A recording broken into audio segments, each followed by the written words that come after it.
Hello everyone. The examination notice of CDS 2 2022 is out. This is a very good chance for those who want to wear the crisp uniform.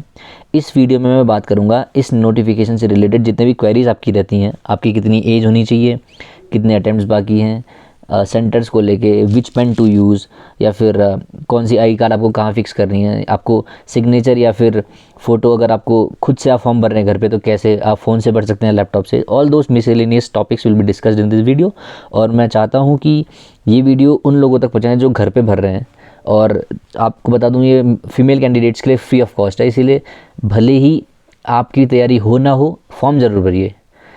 इस चीज़ के लिए मैं male female दोनों से बोलूँगा कि अगर आपकी तैयारी हो ना हो, फॉर्म जरूर भरिए अगर आप एलिजिबल हैं, क्योंकि आपके नंबर ऑफ़ अटैम्प्ट्स काउंट नहीं होते हैं, इसीलिए आपको एक्सपीरियंस के लिए आपको फॉर्म भरना चाहिए।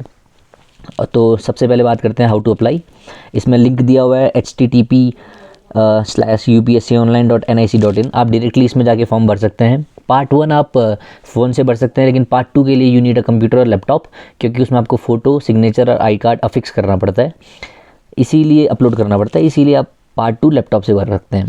तो इसमें आपके पास फ़ोटो आई कार्ड जो है वो चल सकती है Aadhaar card, voter card, pan card, passport, driving licence, और या फिर ऐसा कोई आई कार्ड जो स्टेट या सेंट्रल गवर्नमेंट ने इशू किया हुआ है।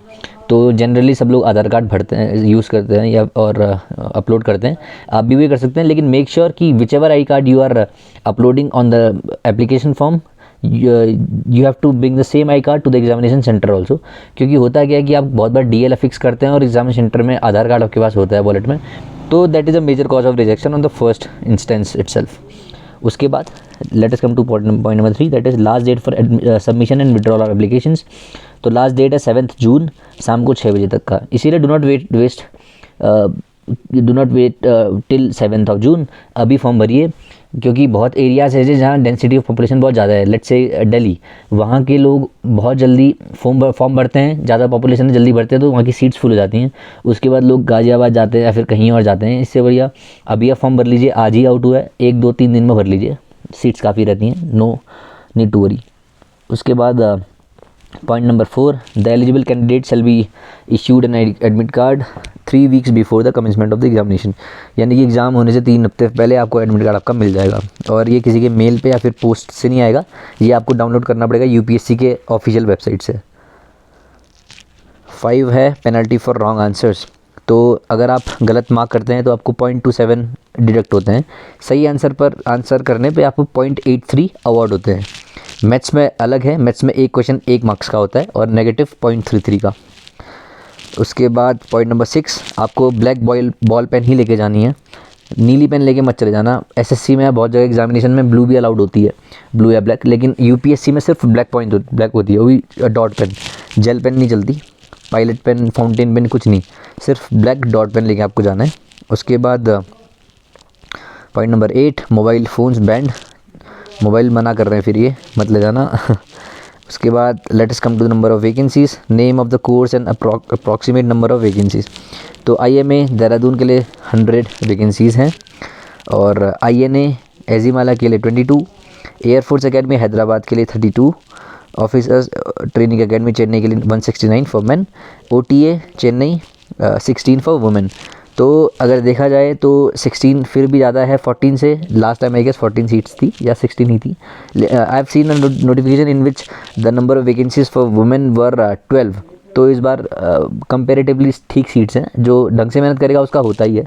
I have a friend who used to get screen out then recommend, then screen out then recommend, but this time she got recommended और उसकी बहुत अच्छी रैंक भी आई है and she got merit in. तो हार नहीं माननी है। और जो मेन के लिए OTA का जो फॉर्म है और OTA का जो नोटिफिकेशंस हैं, इसमें 169 सीट्स हैं, लेकिन 169 की पूरी सीट्स कभी भरती नहीं है, ये हमेशा आधी ही रहती लगभग। और तो इसमें सोचने की ज़रूरत नहीं है। जो भी OTA के लिए तैयारी कर रहे हैं, अगर आपका इंटरव्यू निकल जाता है तो आप मेरिट इन हो ही जाएंगे, तो इस चीज़ की दिक्कत नहीं है कि ये सीट्स कम पड़ेंगी आपके लिए। Then let us come to the next point, that is centres of examination. ये जो सेंटर्स हैं आप देख रहे होंगे, इतने सेंटर्स में आप कहीं भी भर सकते हैं। इस बार अल्मोड़ा एक नया है CDS उत्तराखंड वालों के लिए। अल्मोड़ा देहरादून और श्रीनगर, ये 3 सेंटर्स उत्तराखंड वालों के लिए। यूपी के लिए भी काफ़ी है सेंटर्स, दिल्ली वालों के लिए एक है। तो आप देख के अब जो भी आपको सही लगे, विच एवर सूट्स यू, उसको देख के आप भर सकते हैं फॉर्म। इसके बाद लिख रखा है notwithstanding the forced provision commission reserve the right to change the centres at their discretion if the situation demands. अगर कुछ ऐसा परिस्थिति आती है कि सेंटर इनको बदलना पड़े, सेंटर या कहीं कैंसिल करना पड़े, तो यूपीएससी कर सकती है। ये हमारे काम की बात नहीं है इसलिए इस पर डिस्कस नहीं करते हैं। Then comes the important point that is conditions of eligibility. इसमें आपको भारत का होना पड़ेगा, ये आप सब लोग होंगे ही, इसके ऊपर बात नहीं करते हैं। Then age limits, sex and marital status. तो आईएमए के लिए जो भी लोग अनमैरिड हैं और 2 जुलाई 1999 के बाद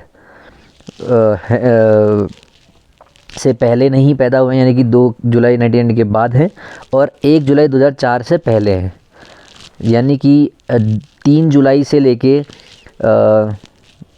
जून 30th ऑफ जून 2004 जो भी हैं वो एलिजिबल हैं आईएमए के लिए। उसके बाद फॉर आईएनए के लिए जो भी 2 जुलाई 1999, सेम इसमें भी है। आप लोग पूछते रहते हैं कि मेरी एज 23 है, एम आई एलिजिबल। आप सिर्फ इतना देखिए जो आपकी डेट ऑफ बर्थ है इन दोनों डेट्स के बीच में आ रही है या नहीं। अगर आप इन दोनों डेट के आगे या पीछे हैं तो आप नहीं आ सकते। 1999 के बाद 2004 के बीच में पहले, अगर आप इसके बीच में फिट होते हैं तो यू आर एलिजिबल। आप एक ऑफिसर बनना चाह रहे हैं, आप कमेंट करके ये मत पूछना यार कि मेरी 20 साल की उम्र है, मैं एलिजिबल हूँ कि नहीं हूँ। अगर आप इतना नहीं कर पा रहे हैं कैलकुलेशन, तो आप आई थिंक आपको कुछ अपने आप में काम करने की ज़रूरत है। इसके बाद एयरफोर्स एकेडमी के लिए लिखा है not born earlier than 2 July, not later than 1 July 2003। 1 साल इसमें कम कर दिया है, ऊपर 2004 है, यहाँ 2003 है, तो ये आपको देखना है। उसके बाद candidate below 25 years of age must be unmarried, marriage is not permitted during training, ये काम की बात नहीं है। Then for officers training academy SSC men के लिए जो है 1998 से पहले नहीं और 2004 के बाद नहीं, इसके बीच में जो भी आ रहे हैं 1999 वाले, 2000 वाले, 1, 2002, 2003, ये सब भर सकते हैं। इवन 2004 बिफोर 1 जुलाई ये आप फॉर्म भर सकते हैं। और लेडीज़ के लिए भी सेम है, 2 जुलाई 1998, 1 जुलाई 2004 इसमें। और आपको अनमैरिड होना पड़ेगा। Issueless widows who have not remarried and issueless divorcees, women के लिए ये है, मेन के लिए नहीं है। उसके बाद नोट लिखा है male divorcee widower candidates can not be treated as unmarried male for the purpose of their admission in IMA. तो लड़कों के लिए नहीं, सिर्फ लड़कियों के लिए छूट है कि अनमैरिड जो हैं उनका डिवोर्स हो गया हो या फिर उनको इशू नहीं हो कोई डिवोर्स होने के बाद, तो ये वुमेन के लिए है। इसके बाद आपको ये सब फॉर्म भरना है, ये आपके काम का नहीं है। एजुकेशनल क्वालिफिकेशन इसमें बोला है कि for IMA OTA Chennai a degree of a recognised university और इक्विवेलेंट। तो अगर आपके पास सिर्फ डिग्री भी है, बीए, बीएससी, बीटेक, एलएलबी, कुछ भी डिग्री आपके पास हो, आप इसके लिए एलिजिबल हो जाते हैं। आईएनए के लिए इंजीनियरिंग में डिग्री आपको चाहिए एक रिकॉग्नाइज्ड यूनिवर्सिटी या इंस्टीट्यूशन से, आईएनए के लिए। और एयरफोर्स के लिए degree of a recognised university with physics and mathematics at 10+2 और बैचलर ऑफ इंजीनियरिंग। तो एयरफोर्स में एक और चीज़ जुड़ जाती है कि आपको पीसीएम आपका होना चाहिए, यानी फिजिक्स और मैथमेटिक्स होना चाहिए आपकी 12th क्लास में, और बैचलर और ऑफ इंजीनियरिंग होनी चाहिए आपके पास डिग्री। उसके बाद graduates with first choice as Army, Navy, Air Force are to submit proof of graduation provisional certificates on the date of commencement of the SSB interview at the SSB। तो SSB के दिन आपको ये लेके जानी पड़ती है डिग्री या फिर प्रोविजनल जो आपकी मिलती है पीटीसी, प्रोविजनल डिग्री सर्टिफिकेट। हालांकि बहुत जगह लीनियंट भी रहते हैं। जब मैं एसएसबी के लिए गया था 24 एसएसबी बेंगलोर, तो वहाँ बहुत लीनियंट थे। उन्होंने बोला था कि कोई दिक्कत नहीं, आप एफिडेविट दे दीजिए कि आप दे देंगे आगे, और जब आपका फाइनली रिकमेंड हो जाते हैं आप, तो तब आपसे मांगते हैं, इतनी कोई दिक्कत नहीं रहती। हालांकि आप तैयारी रखना अपनी अच्छे से। देन फिजिकल स्टैंडर्ड्स इसमें दिया हुआ है, आप अपने हिसाब से देख लीजिएगा, इतना कुछ टफ नहीं है इसमें। फ़ी जो है कैंडिडेट्स की, फ़ीमेल एससी एसटी इनके लिए फ्री है, फ्री ऑफ कॉस्ट आप लोग भर सकते हैं, इसीलिए फ़ीमेल्स के लिए बहुत अच्छा मौका है, हमेशा से आप फॉर्म भर सकते हैं फ्री में। एससी एसटी लोग भी, शेड्यूल कास्ट और शेड्यूल ट्राइब कैंडिडेट्स भी। और हालांकि जनरल को 200 रुपये दे के फॉर्म भरना है, 200 आप कैसे भी दे सकते हैं, SBI की किसी ब्रांच में visa, master, RuPay, credit, debit card, UPI payment, Google pay, PhonePe by using any internet banking facility of the bank. इसके बाद इम्पॉर्टेंट जो है, all female candidates and candidates belonging to schedule caste, अच्छा to be the full OBC, अच्छा ये वही बात कह दी है जो ऊपर है। हाउ टू अप्लाई के लिए मैंने बता रखा है, दोबारा से वही भरना है आपने। और ये सब बता रहा है कि ये सब करना नहीं है, इनकरेक्ट, फॉल्स, फ्रॉड इन्फॉर्मेशन आपको देनी नहीं है या फिर चीटिंग वीटिंग नहीं करनी है। उसके बाद ये काम का नहीं है आपके। Announcement of the result of the written candidates, interview of the qualified candidates, announcement of the final results and admission of the training courses of the finally qualified candidates. तो लिखा है कि candidates who qualified in written exam, और जो पहला choice army, IMA या OTA देते हैं उनको रजिस्टर करना है, ज्वाइन www, अच्छा जिनका रिटर्न निकल जाता है उसके बाद आपको एक आर्मी की वेबसाइट है www.joinindianarmy.com, उसमें .nic.in, इसमें आपको अपनी ID बनानी पड़ती है। खैर वो तो बात की बात है, जिसका रिटर्न निकल जाएगा वो लोग कर ही लेंगे, तो अभी आपके ये काम का नहीं है। Disqualification for admission to the training course, तो ये भी काम का नहीं है क्योंकि उतना इंपॉर्टेंट कुछ है नहीं एग्ज़ाम से related. Public disclosure of marks scheme, तो ये इसमें बता रखा है। आप लोग पूछते हैं कि कब मार्क्स पता चलते हैं आपको, तो जब OTA के लास्ट में रिज़ल्ट आ जाएगा, OTA का सबसे लेट OTA का ही आता है, SSB वगैरह, OTA का SSB के भी रिज़ल्ट आ जाएंगे, उसका जो मार्क्स बदल जाएगा उसके 15 दिन बाद, OTA के रिज़ल्ट SSB रिज़ल्ट के 15 दिन बाद आपको पब्लिक डिस्क्लोज़ कर देंगे कि आपकी मार्क्स कितने हैं। UPSC की वेबसाइट में अपना रजिस्ट्रेशन नंबर और डेट ऑफ बर्थ डाल के आप देख सकते हैं कितना आपके नंबर है। Restriction on marriage during training, काम का नहीं है। अदर रिस्ट्रिक्शंस ड्यूरिंग ट्रेनिंग, तो scheme, let us come to appendix 1, appendix number 1, इसमें स्कीम बोला है। IMA के लिए अगर आप भरते हैं, IMA, INA यानी कि Indian military academy, Indian naval academy, air force academy, तो आपको 3 एग्ज़ाम देना होगा, 3 पेपर देने होते हैं, इंग्लिश, GK, एलिमेंट्री, मैथमेटिक्स। तो तीनों 2-2 घंटे के होते हैं, 100-100 मार्क्स के होते हैं। हालांकि मैथमेटिक्स में 100 क्वेश्चन होते हैं 100 मार्क्स के, एक क्वेश्चन 1 मार्क्स का। इंग्लिश और GK में 120 क्वेश्चन 100 मार्क्स के होते हैं, एक क्वेश्चन होता है 0.87 का, 0.83 का, सॉरी, और सही क्वेश्चन अटेम्प्ट करने पे आपको 0.83 मार्क्स मिलते हैं, गलत क्वेश्चन मार्क्स करने में आपको 0.27 डिडक्ट होते हैं आपके उससे। और OTA के लिए मैथमेटिक्स हट जाता है, दोनों मैन वुमेन के लिए, दोनों के लिए सिर्फ इंग्लिश और GS होता है। 2 घंटे का पेपर होते हैं, दोनों 100 मार्क्स के होते हैं, एक क्वेश्चन 0.83 का होता है, अवार्ड होता है आपको सही करने पे, 0.27 गलत करने पे मिलते हैं आपको।